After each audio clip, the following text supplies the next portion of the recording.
Alright, so this is midweek 18, which is the last one of Unit 3. So, adverb clauses begin with what types of conjunctions? By now you should have it off the top of your head. They are subordinating conjunctions. And adjective clauses begin with what types of pronouns? Starts with an R. They are relative pronouns. And the 5 relative pronouns include the words who, and whose, and whom, and which, and that. Who, whose, whom, which, that. Remember, use who when the relative pronoun is the what of the verb in the clause. It does the verb, that makes it the subject. And you use whom when it is the what of a verb or preposition. Starts with an O, it is the object of the preposition or verb. And what coordinating conjunction should you use less frequently? It gets overused a lot. Of the coordinating, the and, but, or, so, or, yet, which one gets overused? And if you use the clause signals more often instead, you can show the relationship between two ideas more or less clearly? Way more clearly. Alright, so we have looked at adverb clauses, we have looked at adjective clauses. That means there's only one type of clause left, and those are the noun clauses. And as the name would suggest, a noun clause is a clause that's used as what part of speech? A noun, right?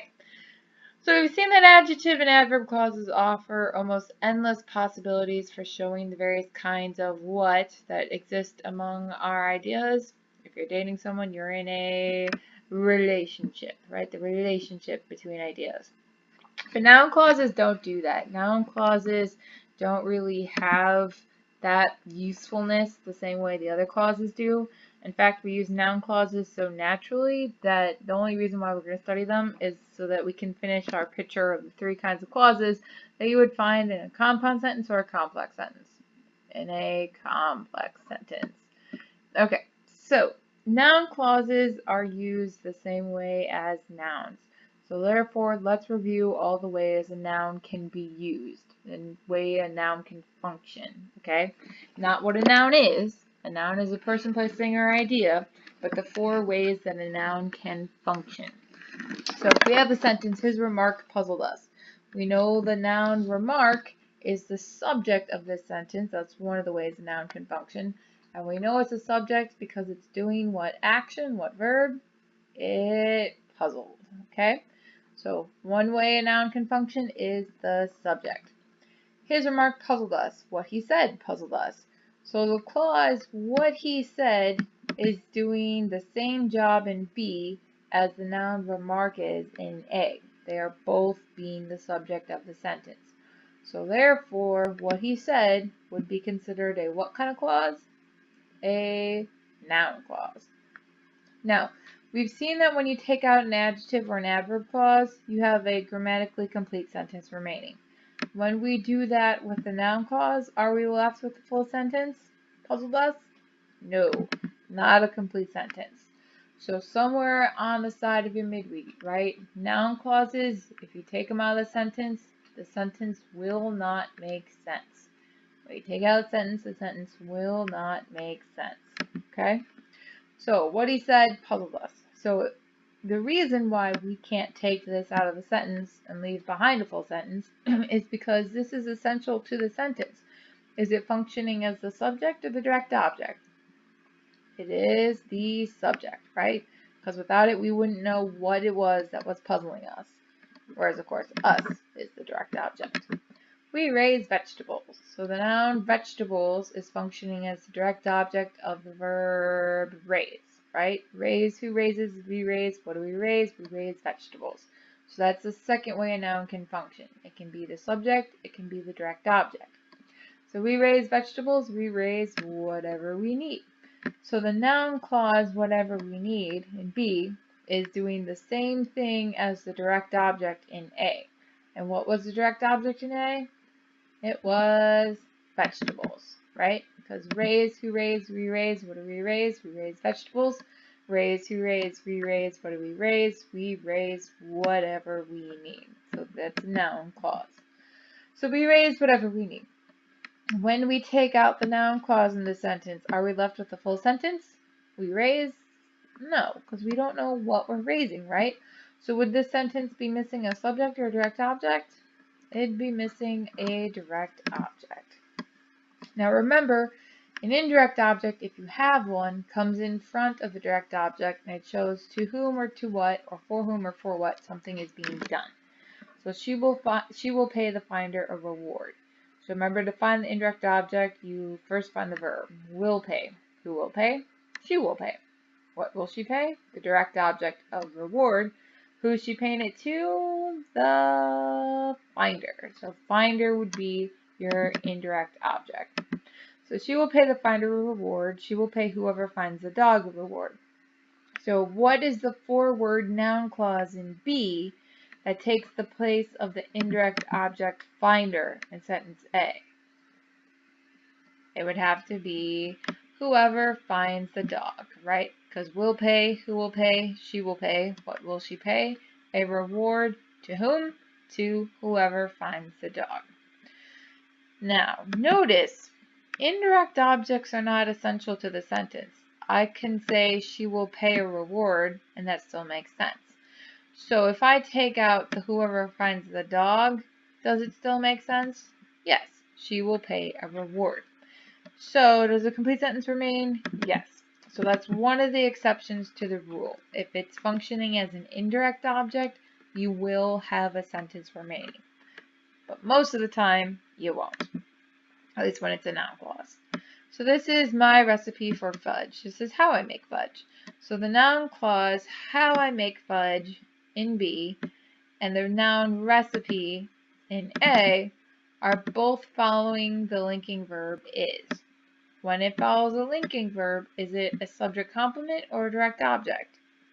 It is a subject complement. So that's the third way, well, fourth way, I guess, that a noun can be used. It can be the subject, the direct object, the indirect object, or the subject complement. Yeah, that's four. So this is how I make fudge. So we cannot take out the noun clause because if we were, we would be missing an essential part of the sentence. Would we be missing the subject, the direct object, or the subject complement? It'd be the subject complement, right? Because what is this? This is how I make fudge. How I make fudge is this, one thing being discussed. We were still 10 miles from our destination. So destination is a noun. It is the object of what preposition? Object of from. So this is the fifth way a noun can be used. It can be the subject, it can be the direct object, it can be a subject complement, it can be an indirect object, or it can be the object of the preposition. So we were still 10 miles from our destination. We were still 10 miles from where we were going. So in A, the noun destination is the object of the preposition from. But in B, what is the clause that's the object of the preposition from? Hint, hint, nudge, nudge, it's italicized. It's where we were going. Now, if you take that out of the sentence, are we left with the full sentence? No, we would have, we were still 10 miles from. And the reason why we can't take that noun clause out is because then this preposition would be missing its what? The object. The object of the preposition would be gone. So you need to have that in the sentence. It's essential. Alright, circles or highlight. It is a new term, and it is the sixth way that a noun can be used in a sentence. And a positive is a noun or a pronoun that is set after another noun or pronoun to better explain it. It gives it more information. So for example, if I told you guys that Jen said hi, you'd be like, well, that's great. Who the heck is Jen? And I'd be like, oh, sorry. Jen, comma, my best friend, comma, says hi. My best friend is just a noun that tells me more information about who the heck Jen is. Okay? So if we have the sentence, our last hope, comma, rescued by the Marines, comma, was soon to be realized, the appositive here, the whole appositive phrase, is rescued by the Marines. But the actual appositive, the noun, would be rescue because it follows and gives us more information about what noun? Hope. What is our last hope? It is rescued by the Marines. So, our last hope, comma, rescued by the Marines, comma, would soon be realized versus our last hope, comma, that the Marines would rescue us, comma, would soon be realized. So the noun clause in B that the Marines would rescue us is doing the same job as what a positive in A, it would be rescue, right? Both of those things are our last hope. So our last hope, comma, that the Marines would rescue us, comma, was soon to be realized. Our last hope, blank, was soon to be realized.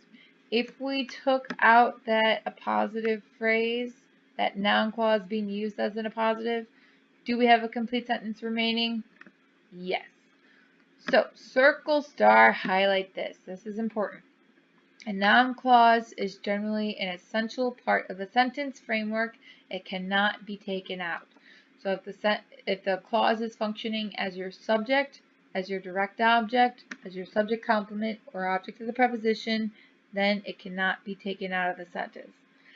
The only exceptions are noun clauses that are used as indirect objects or as positives, because those are just extra information. They're not essential to the sentence. So I'll circle, star, highlight this as well. If a noun clause is used as a subject, direct object, subject complement, or object of the preposition, it can or cannot be taken out of the sentence. It cannot. Not if you want a full sentence being left behind. Okay? So that was a review of how nouns are used. So remember, a noun clause is a clause that is used in any way that a what can be used? A noun. Now, noun clauses aren't as special as adjective and adverb clauses. They don't have a full list of words that start off those clauses that like signal the start of it. And they don't have a fancy title like relative pronoun or subordinated conjunction either. However, there are some words that are commonly used, and I want you to circle, star, highlight them. It is that, whether, what, how, and why. Basically, somewhere on the side, write that, how, and a W word. There's other W words that can be used, but W words seem to be the most commonly used. That, how, and a W word. So if we have that anyone should believe this rumor is absurd, my noun clause is going to start with what word? The that. And it's going to end with what word? It's going to go all the way to the verb is, so it's going to end with rumor. That anyone should believe this rumor is absurd. Now, you'll notice this is coming very first in the sentence, okay? Somewhere on the side, right, if it's first in the sentence, it is a subject, okay? So this is functioning as the subject of the verb is. It's essential to the sentence. You cannot remove it. A lie detector shows whether you are telling the truth. All right, so this noun clause starts with what W word? Whether. And it goes all the way to the end of truth. If we were to take this out of the sentence, what would we be missing from the sentence? Would it be the subject, direct object, subject complement, or object of the preposition? Well, it's coming after an action verb, so that means we are missing the direct object of the verb shows, the object. You can depend on whatever he tells you. So my noun clause here begins with what word? It's a W one, whatever, and it goes all the way to you. Now you'll notice this one is coming after the word on. So does this mean this is the object of a verb or object of a preposition? It is object of a preposition because on is a preposition. And this tiny spring is what powers the watch. This one starts with what word? What? And it ends with what word? Watch. So this noun clause comes after the linking verb is. So therefore, is this a subject complement or a direct object? What one uses linking verbs? Subject complements. Okay? Aren't you guys glad I taught you this back in Unit 1? I told you it'd come back. Still will later on when you're seniors. So some of the same clause signals, as you might have noticed, that start off adverb or adjective clauses can also start off noun clauses. For example, which you can also circle, star, highlight this, if, when, where, who, which, you can use those for either of those. So how do you tell the difference? If the clause is an essential part of the sentence and it cannot be taken out of the sentence, is it adverb, adjective, or noun? It is a noun clause. Noun clauses do not leave behind full sentences. So the bus that the train delayed was an hour late versus we found that a train had delayed the bus. One of these clauses is an adjective clause because it can be taken out of the sentence and the sentence will still make sense. The other is a noun clause and it's essential to the sentence. Without it, there will not be a sentence. So which one's the noun clause? It would be B, right? We found what? We don't know. So if we had that taken out of the sentence, then our sentence would be missing the subject or the direct object. It's coming after an action verb, so it means it would be missing the direct object. Remember, it's only the subject if it comes in the front. Where Captain Kidd buried his treasure remains a mystery. No one has yet discovered the place where Captain Kidd buried his treasure. Alright, so which of these contains the noun clause? Because if you take it out of the sentence won't make sense. It is A. And since it's the first thing in the sentence, how is it functioning? It's the subject. So the noun clause is the subject of the verb remains. I got ahead of myself. The bike which I liked best was too expensive versus I could not decide which I liked best. Alright, so one is an adjective clause, one is a noun clause. Which one, if I take it out, does not leave behind a full sentence? That would be B. I could not decide. This one would be functioning as a what? As a direct object. Because could not decide, who could not decide, I could not decide, what could I not decide, which I liked best. Now, when you have that starting off an adjective clause, we know it's called a relative pronoun. Whenever that starts off a noun clause, though, it doesn't have a fancy name. It's just like an empty word that signals the start of a noun clause. Like, I have a tame crow that can talk. Mother said that she was ready. Which one has it being a noun clause? Because if you take it out, it doesn't make any sense. B. Mother said what? She said that she was ready. Now, a lot of times, since that is an empty word in noun clauses, a lot of times people just take it out of the sentence, and it will still make sense. So, like, I knew that we would win. I could just say, I knew we would win, and it would still make sense. Or, I hope that you can go. You can just say, I hope you can go, and it still makes sense. So, is the clause signal that a relative pronoun that stands for any noun in the other part of the sentence in these cases? No. Okay? So, I know noun clauses are confusing. I know they're difficult. It just takes practice to really get them down. But basically, they function as nouns. They're essential to the sentence. Let's move to the midweek.